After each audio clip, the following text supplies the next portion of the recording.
Hello and welcome back to Forgotten Wisdom. I am your host, Spirit Walker, and I am in the Nomadic Express Schoolie kitchen as usual. And we are parked in the wilderness of northern Arizona enjoying a very nice fall day, a little bit of sun here and there. Today we're going to be talking more about how to preserve your bounty, how to save money, and how to do it the right way so that we don't get sick. Now, some of you may have seen my other video, and it was talking about how to take a number 10 can of ground tomatoes and process them into individual pint jars, making it more convenient for you to use, and also by showing you how to water bath high acidic foods like that and store it for long-term use. Today we're going to be talking how to take and buy in bulk once again. But today we're dealing with shredded sauerkraut. And this is 6.5 pounds of shredded sauerkraut that's been pre-packaged, and this is a number 10 can. Now, if anybody knows anything about sauerkraut, you're going to understand a couple of things, and I'm going to point them out. The fact is that you buy sauerkraut in a can, no matter what size the can is, you're buying something that's been highly processed in heat. Excuse me. And what that means is, because this is normally, shredded sauerkraut is normally a probiotic, it's full of live microbes and bacteria that you need when you eat this for health reasons. But if you buy it in a can, it's already been processed at like 200 and some degrees, so all of the probiotics is dead. And now it's still a nutritious food, because we're talking about fermented vegetable, fermented cabbage. It was still nutritious, and it's still going to, do what you needed to do, but the probiotic aspect of it is gone. Now, I said that to say this. We are going to, first step to do is take this out of the can, put it into my Dutch oven here. I don't know if you can see that on camera, but I have heated this to a boil and make sure that all of the kraut and all of the brine out of this can is very hot. Now all that does is just prepare it for a good seal when you put it into your warm glasses, your jars. Now understand that I said that because it doesn't matter. We're going to heat this pretty hot, to a boil, and then turn it right off, and it's good to go. But it's already been heated, so there is nothing in here that you're going to destroy yourself. This is just how you're going to be able to buy in bulk 6.5 pounds of stuff like this, sauerkraut, and break it down to pint or quart jars according to how your family is going to be using it, so that when you open the number 10 can, you don't have to just use it all right away and it goes bad, or trying to figure out where to store a number 10 can in the refrigerator. It's a whole lot easier when you've got pint jars that you can just pull off the shelf, and this is about 16 ounces, so this is about a pound of shredded sauerkraut. Now that's going to be enough for most people's meals, a couple of people in the family even. But you can open one at a time, and if you bought this in a store, you're paying usually around $2 and something a can, which is a little bit smaller than these pint jars. And if you add all that up, and we're going to get about 6 to 7 pints out of this 6.5 pound can of shredded sauerkraut. And all you're going to spend for this is usually around $9.99 or maybe up to $12.99 total for the whole thing. So you're saving a whole lot of money.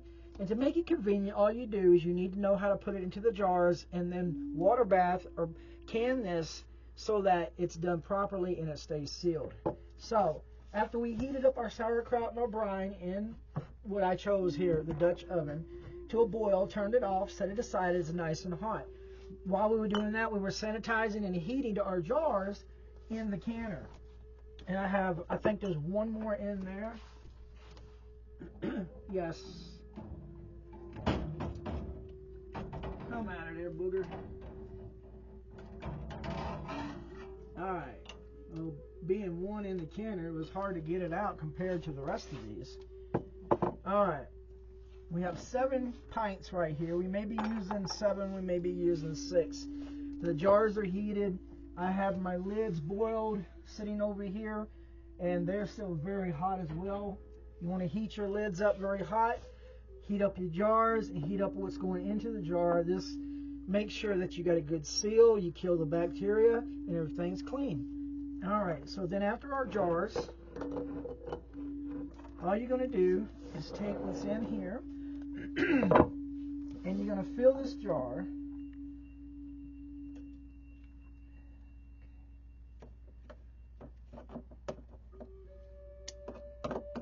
Not bad. Fill the jars. Okay. Now when you fill your canning jars, you want to make sure that all of the air gets pushed out. So you don't want to fill it loosely, especially with sauerkraut. I mean, it's used to being packed anyway. This pushes the air out.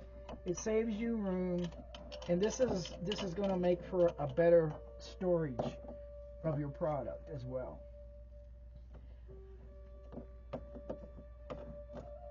It's nice and hot.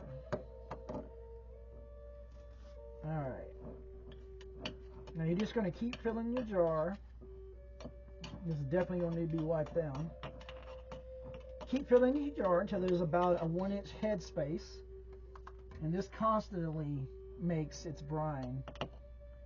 I'm noticing it's making brine sitting here, and no telling how long they've had it packed in this number 10 can. But it wants to make more brine. Alright.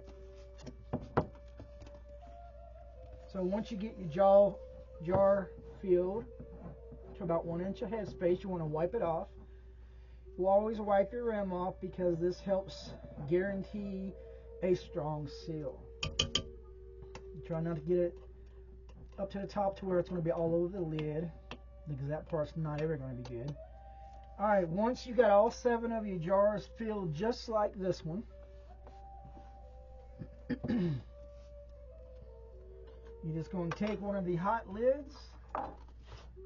You can move them closer now.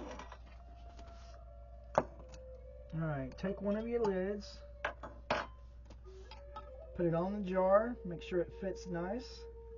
Now, see, heating up these lids, there's a rubber seal around the lid, and it makes it softer, and then it forms to the jar.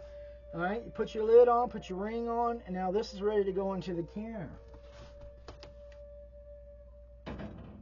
When you can your jars, you want to make sure that there's enough water in your canner. That means you want to make sure that water is definitely over top of all of your jars.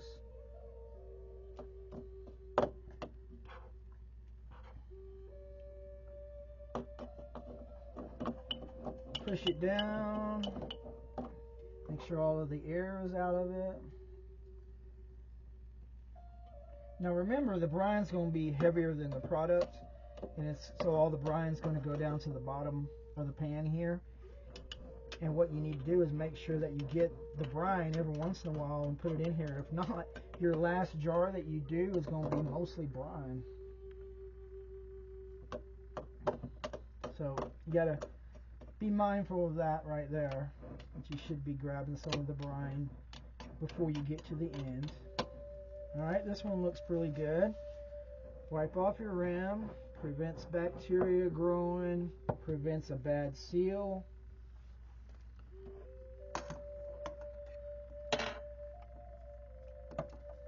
Now, for most people, when they get ready to water bath can their sauerkraut out of this large can, they're going to do it in this water bath for about 15 minutes. That's at lower elevation. But because we are at a high elevation, well over, a little bit over 20 or 8,000 feet, then we only have to process this for about, 30, well, we got to add 15 more to that, or 20 more, I believe it is actually, yes. 40 minutes is how long we have to process this batch for. You may only have to do it for 15 minutes if you're at sea level or close to it. But it's different wherever you are because your elevation is going to be different from other people. You know, and it's because we're not doing the pressure canning, which you shouldn't do in any way with this product here. That's a lot in there. Alright. Don't want too much in there because then it'll be all over the lid. But at your elevation, you process it probably for around 15 minutes. Here we have to process ours for about 40 minutes. And that makes sure that any kind of bacteria that you don't want in here doesn't survive. Alright, so I'm just going to finish up. The rest of these pints is about 4 left. And I'm going to put them into my canner, making sure the water is over the top. I may have to take some of this water out actually, but we'll see. And then I'm going to process this water bath here for 40 minutes because, like I said, where we located at, and if you're at a high elevation that's at least 8,000 feet, you don't want to do the same thing. But after I process mine for 40 minutes, what you're going to do next is you're going to take them out of the canner. Slowly take them out of the canner. They're going to be very hot. Set them on your counter, making sure your rings and lids are on. They stay on. And what's going to happen is almost immediately you should hear a popping sound. Now, if you've never canned before, or if you're new to it, that might surprise you. But anytime you can something, there's always going to be that popping sound of the seal on the top as it gets suctioned down into the vacuum. You want to hear that pop. That lets you know that your canning style is being done correctly. A little broth in there. Once all of your seals are down, you know that you're on a good roll, and you should leave it sit for 24 hours with the rings and the lids on, sealed on your counter for about 24 hours.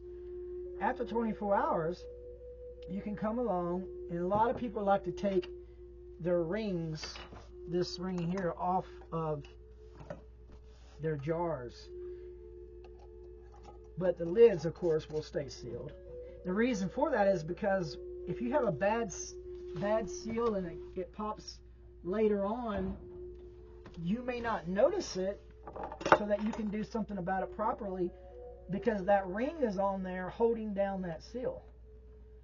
So a lot of people take it off for that reason. So again, that's your choice, but it's recommended that you store your product that way. And that is how you can save a lot of money with shredded sauerkraut being bought by the bulk, by pounds, 6.5 pounds. It looks like it's probably going to make definitely 7 quarts at least, okay? It looks like about 7 quarts and maybe a couple of spoonfuls left over.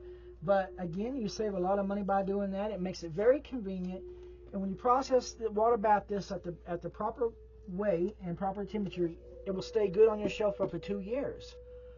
And you can just take one of these pints down when your family wants some sauerkraut for dinner. You can open it and you're good to go. This has been Spirit Walker here at Forgotten Wisdom. Thank you for joining me in the Schoolie Kitchen.